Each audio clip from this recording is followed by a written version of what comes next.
And I want you to join me in Psalm chapter 50. We are journeying through, I say this, I think, with every psalm.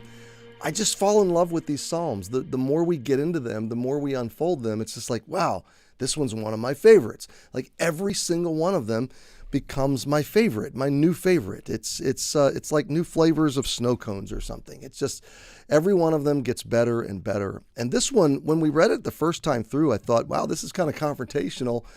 But the more we unfold it, the more I just see the heart of God setting us free from forms of religion that really don't satisfy our hearts, setting us free from rote practices that mean nothing, mindless, mind-numbing hypocrisy, setting us free from that kind of oppression and bondage, and bringing us into this real, intimate, living, dynamic relationship with Him, where He wants us and we experience Him in true worship, in spirit and in truth, as Jesus told the lady who He met in Samaria. The rebuke and the reproof of God in this psalm is so much to our benefit. It is not to our shame. It is to our liberation. God is setting me free to run with Him in worship and in joy and in celebration. So I hope you'll see it that way. Verses 1 through 6 of the psalm are God announcing Himself as the judge and calling believers to give account to Him and to come before Him. And we left off yesterday that believers are those who have made a covenant with Him by sacrifice, and that's the sacrifice of Jesus, and that's verse 5. So we pick it up in verse 6, that the heavens shall declare His righteousness, for God is judge Himself, Selah. So verse 6 is tying a bow on the first 6 verses of this psalm, saying that it's God that's going to judge us, and the witness behind God, behind the judge's bench, is the witness of all the heavens, okay? I don't know if that's speaking to the great cloud of witnesses that's gone before us, or a cloud of the heavens of heavenly hosts, the heavenly armies that can validate and vindicate the justice, the righteousness of God. But the essence here is that God is the final authority, and He has all of the universe standing behind that authority. In other words, He commands all of the heavens, and there's no one that can challenge His ruling, okay? There's no appeal in the courtroom of heaven. God's word is final. God's authority is ultimate and comprehensive. And the judgment that He brings is right and holy. Now remember, the judgment we're talking about, and if you're catching us late in this psalm, I really want to encourage you to go back several days to when we started this psalm, because there's some really big concepts of what kind of judgment does the believer face, the judgment seat of Christ. What does this psalm mean when it talks about fire devouring before God?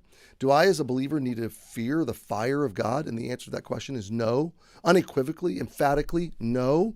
But it's a proving, testing fire of our life, our works. And the things we've done in faith remain. The things we've done for wealth and in a lack of faith and unbelief, the sin we've done, that burns up, wood, hay, and stubble. We talked about all that. So now we're standing before the God of the universe, and all the authority of the universe is in His hands. And then we come to this word Selah, which was a musical term of pause, rest, think about this, and we're going to key change, transition, musical interlude kind of thing. And then the psalm is going to resume. And now it's God speaking. Okay, so we pick it up in verse 7. What is God going to say? Well, first He's going to talk to His people in verse 7, and then in verse 16 He's going to talk to the wicked, to lost people, people who have not made the covenant by sacrifice. They've not entered into salvation by Jesus alone, okay? So He says, "Hear, O my people, and I will speak." Now, I just want you to catch this for a minute. The judge of the universe, who has a consuming fire quality to His person, okay, has taken the stand, and He's, in a sense, appealing to His people. All the authority of the universe, all the fire of His personality, under the control of His love. And He looks at us, and He says, "Listen to me. I want to speak." Now that alone is a powerful picture, because he could just bring the hammer down. He could come flaming in with indignation. But he's talking to people that he loves. He's talking to people that he's redeemed. And frankly, they've gotten off track. Their doing for him has taken place of their heart with him. Okay, they are acting in behavioral obedience, but their heart has strayed. And he's gonna instruct them back instead of hammering them back. Okay,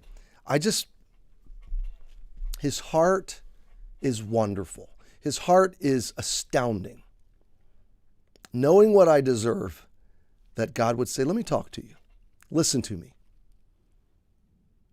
I will testify against thee. Now, that's a little prickly, but imagine you saying to your child, sit down, let me talk to you. I want to share a correction.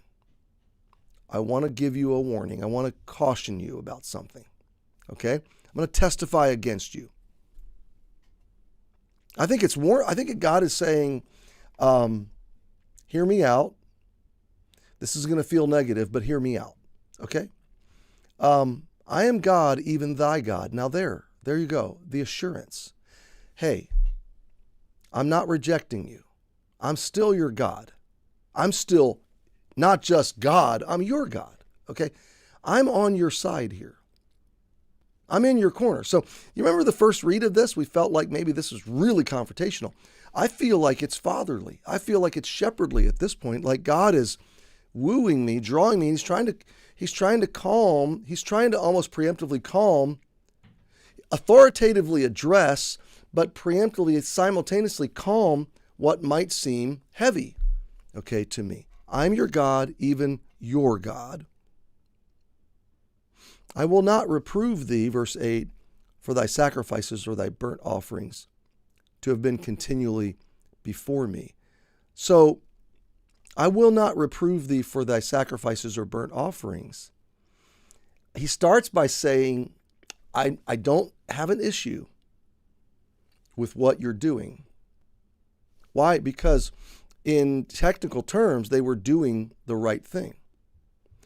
To bring it into a 21st century vernacular, it's like if you were coming to church and the whole time you're at church, you're answering emails and text messages and you're reading your email and you're not really worshiping. You're going through motions and you're not really listening or learning the Bible. You're just kind of mind numbed out and sitting through it, getting through it, doing, clocking in, clocking out, just showing up, doing your thing, going through your routine, trying to appease God. So you're doing the right things, but you've lost the sense of it and you're really not participating with your heart. Okay? So God says, you're doing the right things. I'm not going to reprove your sacrifices or burnt offerings that have been continually before me. Your faithful continuance, I don't need to correct you on that. But now the sense changes a little bit in verse 9. I will take no bullock out of thy house, nor he-goats out of thy folds. Now the sense here is I don't need more sacrifices. Okay? So it's almost like verse 8 is saying, you're doing enough sacrifices. This isn't about more sacrifices. Their idea would have been, if God's correcting us, we're not doing enough. So if God's going to correct us, then we need more. We need to bring more lambs. We need to bring more goats. We need to bring more tithes, more offerings, more of our fruits. We need to do more. And isn't that the way we interpret his corrections? Preemptively interpret his correct. Like before we even hear him out, we're like, oh, I'm not doing enough for God. Okay. So God comes and starts by saying, first of all, you are doing enough. I don't need more animals. I don't need more bullocks, more goats out of your folds. So don't even go there in your mind. Okay. Now, I'm really out of time, but we're at such a good place right now. So hold this thought, meditate on these ideas. God, knowing that his people in their heart are far from him, but he wants them to turn and re-engage in their heart. This is a revival psalm. He wants to renew and revive their love and their experience of him intimately. And so he says, hear and I will speak, O my people, O Israel, I will testify against thee, but I am God, even thy God. So I'm going to correct you, but I'm not going to reject you. I'm going to start by telling you I don't need to correct your doing. You're doing enough, you're doing the right things, and you're doing enough of it. I don't need more of your animals. I don't need more blood sacrifices or more offerings. That's not where we're going. So we'll time out there, we'll pause, and God's setting a stage. He's going to say, I don't need these because, but here's what I do want. Okay? So how tenderly he's going to correct them, how tenderly he corrects you and me. We'll leave it there. Happy Thursday. We'll see you tomorrow.